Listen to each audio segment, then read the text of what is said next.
مساء الخير يا أغلى متابعين. معاكم جهاد كريم من قناة قضايا جهاد كريم، وجايبة لكم النهاردة قصة قلبت السوشيال ميديا وأدمت قلوبنا. قصة دعاء، البنت اللي اتخنقت مش من الدنيا، لأ، من أمها. دعاء بنت عندها 17 سنة، طالبة في تالتة دبلوم تجارة من قرية شمشيرة التابعة لفوة، محافظة كفر الشيخ. أمها مطلقة وملهاش غير دعاء وأخوها الصغير اللي عنده 16 سنة، يعني كانت كل حياتها في ولادها. في يوم الأم دخلت أوضة بنتها، لقيتها نايمة على السرير، أو زي ما ظنت.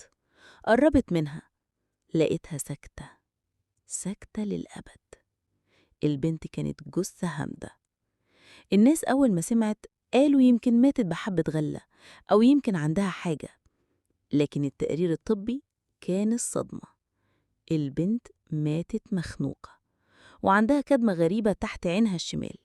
الشك بدأ يلعب في دماغ الشرطة، مين قتل دعاء؟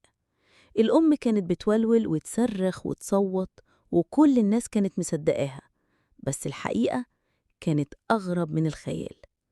القاتل طلع الأم. والله، أمها هي اللي خنقتها بإيديها. وده اللي اعترف بيه أخوها في التحقيق. قال لهم أمي هي اللي ريحتني من شرها. وقالت الأم في التحقيق كانت دايما بتهددني إنها تهرب مع ابن عمها ومش هتتجوز غيره، رغم إننا رافضينه.